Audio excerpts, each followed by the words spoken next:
There is a taste in here that you cannot find in other vegetables. And the more you eat, the more it's become tasty and you keep on, asking for it. What this farmer in Hawaii is talking about is not a vegetable, it's a tree. And while Vicky Domingo says it has an unusual flavor, there's more to this tree than meets the taste buds.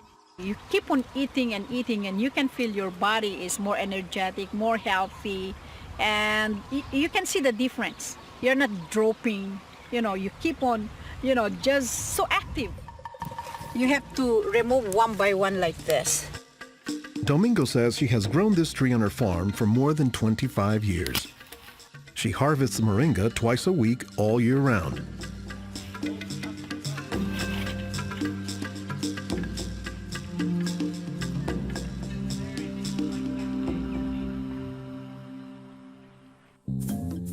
Every week, Domingo sends 1,000 pounds of moringa to the mainland. The rest of it ends up here at a Honolulu farmer's market, where most of her customers have eaten it their entire lives. Well, in the Philippines, it's a third country. In other words, not a rich country. We cannot afford to go to the doctor for medicinal purposes. So we use this in our daily lives so we can have more energy, more vitamins to supplement our daily nutrition in our body. The tree is called moringa, or as the Filipinos call it, marongay. An awful lot of cultures have one or more plants that are kind of markers that people think of themselves when they think of that plant. Dr. Will McClatchy is an ethnobotanist at the University of Hawaii. He studies the ways that humans interact with plants. If you drive around Honolulu here, you'll see a lot of houses have at least one marongay in the yard, maybe a little forest of them, and that's a pretty good indicator that there's a Filipino family there. Jokingly, we say it our Filipino banner, which is our Filipino flag. Once you see this, that means, oh, Filipino stays there. Domingo says there are many nutritional and medicinal uses for moringa. All parts of the tree are usable, from the roots to the stem, to the leaves, to the flowers, and to the pod. The roots, you can use that as a tea. And then the trunk, you can scrape it, squeeze it, get the juice, put in your cut skin, and your skin will heal. Some of this may be folktale, but some cultures have used moringa as a medicinal plant for thousands of years. McClatchy says moringa is worthy of its reputation as a tree with unusual nutritional properties. Thank you. Moringa is one of these trees that is a multi-purpose plant that fulfills such a high percentage of kind of basic needs that when people get used to using it, they really can't see what it's like to live without it. And many cultures don't. Today, moringa is used as a remedy and, in essence, a multivitamin in many of the world's warmest regions. Moringa is used widely in Africa and South Asia, and it's been introduced into South America and Central America, where it's also being used. So, this is not just a plant of a single community. We were just talking this morning with one of the owners of this plantation, and he was telling me how the last time he was here, he had a handful of moringa leaves and that he worked all morning on it and felt great. Dr. Mark Olson is a botanist and a leading expert on moringa. He teaches at Instituto de Biología, Universidad Nacional Autónoma de México in Mexico City. Here, he is visiting a new moringa farm about 2 hours outside the city limits. So they've just planted these here, and soon they'll be nice and big. Olson says that while moringa can grow in places like Mexico or Hawaii, the tree is native to arid subtropical regions, places like Africa and southern India, hot places where moringa has proven its persistence. And this is a plant that really does do extraordinarily well in some of the most difficult areas, in areas that are very hot, areas that are very dry, areas where other things are very difficult to cultivate. Look at the little tuber there. This is one of the reasons it survives so well in dry areas. Also, they're storing lots of water in the wood. So that's one of the reasons this is such a remarkable tree. They don't have particularly deep roots. That's sort of a myth about moringas, that they survive because they have deep roots. No, they're storing water in their roots in their trunk. But moringa, says Olson, does a lot more than just survive, despite the tree's sometimes scraggly appearance. I don't think they're actually the most attractive tree. They're more a tree that you look at and you sort of love the way you love a scruffy friend or a scruffy dog. Because the branches sort of splay here and there, and they get burdened down with huge quantities of fruits on them. And that's actually what makes the tree so remarkable, is that it's such a generous tree. And that's because people have found multiple uses for so much of the tree, including its seeds. They're full of oil.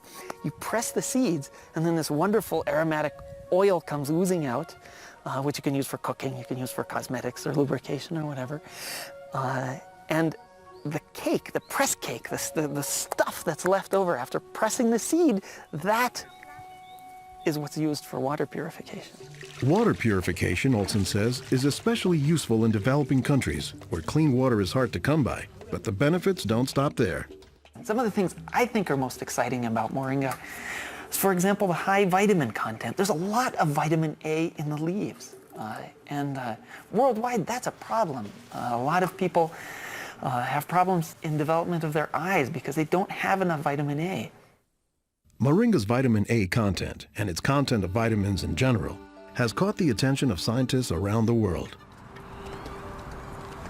So I started to read about Moringa, and I was absolutely amazed about the richness in nutrients, in many antioxidant compounds, in vitamins.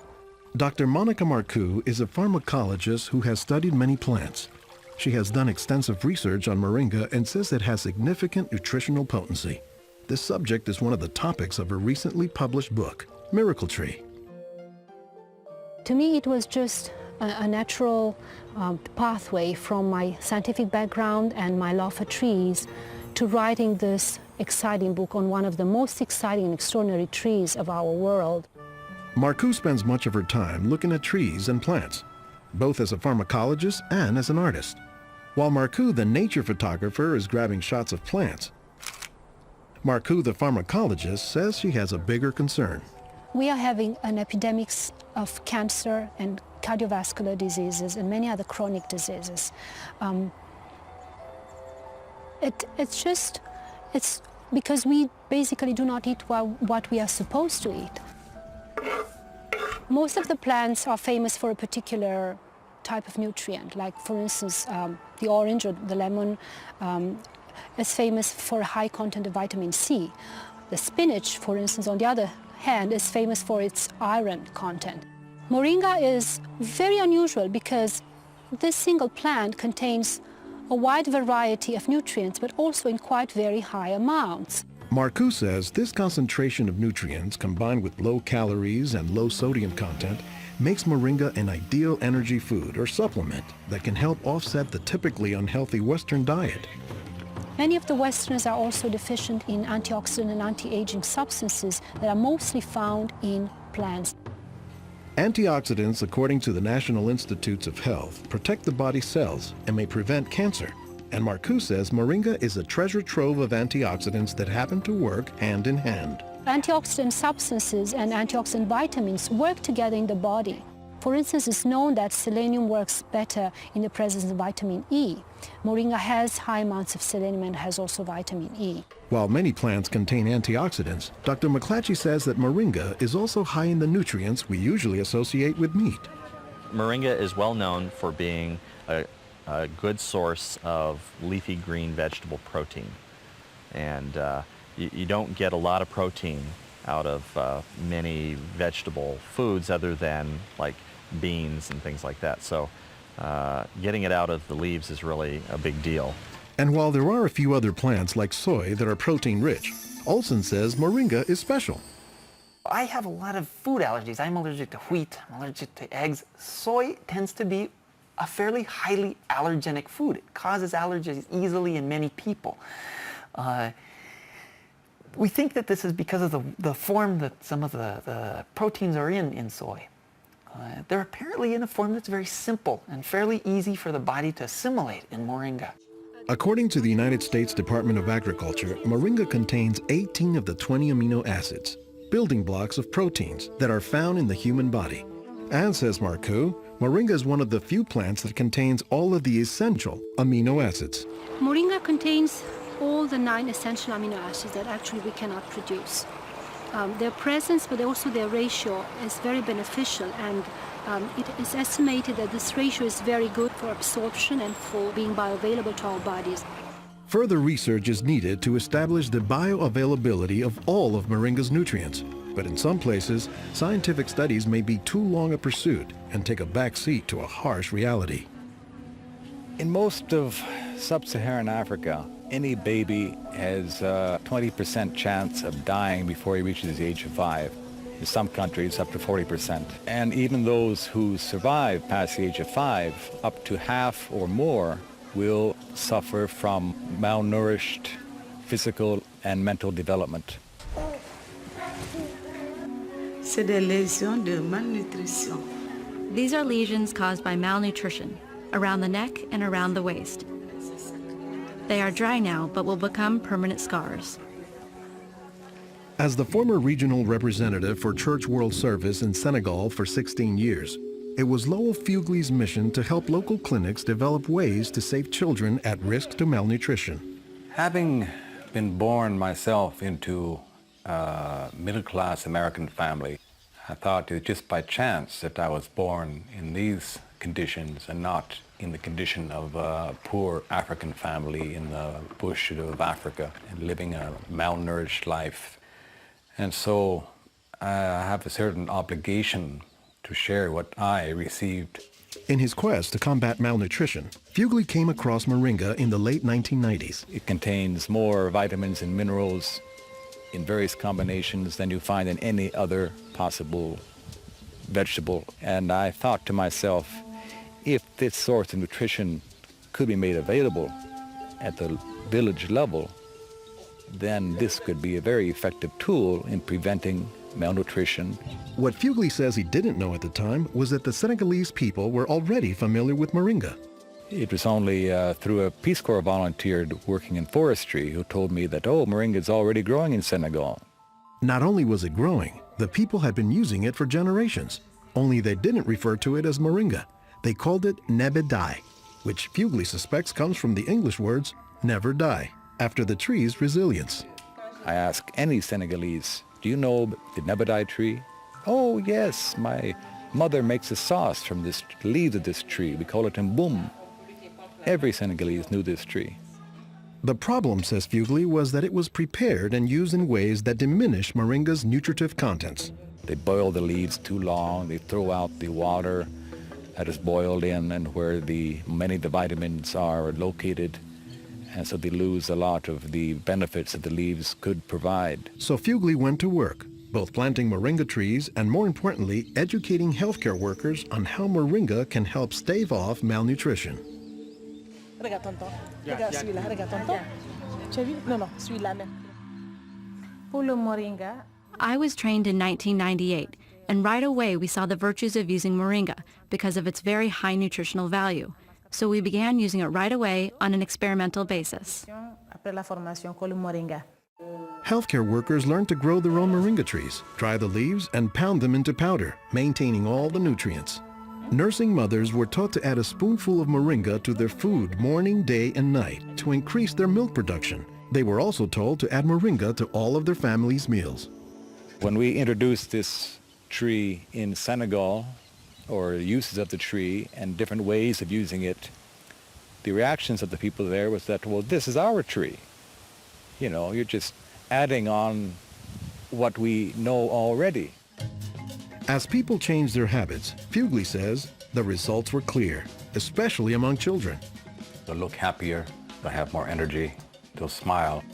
When they came to the clinic, limp, eyes drooping, no energy, and within 3 weeks, you see them bigger, healthier, and smiling. La récupération avec le moringa a été beaucoup plus rapide. We observed that it was much, much more effective than the classic system we had been using, which was based on imported and costly products, such as milk powder, sugar, and vegetable oil. With moringa, people can go into town and find it themselves. Et on l'a, même des fois sans un sou. Moringa is still being used, it's still being promoted, it's still being very valued, even without our input from the outside. Moringa, it doesn't die, it can continue on its own. So you have to eat the moringa on a daily basis. And all their grandkids are eating it every now and then, even my own children, and they are already professionals, and yet they come home and eat it. And while moringa is mostly considered an ethnic food, the trend, says McClatchy, is that more nutritious plants, like moringa, are finding their way into the mainstream. Our diets are pretty bad, although they are improving. But one of the reasons they're improving is because we're starting to adopt more and more of these kinds of plants. I've been in villages where the only trees that survive and grow well are Moringa oleifera, which is really amazing when you consider how many useful things the tree provides. Moringa it comes very close to being a perfect source of nutrients in terms of variety and concentration. So that is, I think, very unique about this moringa tree.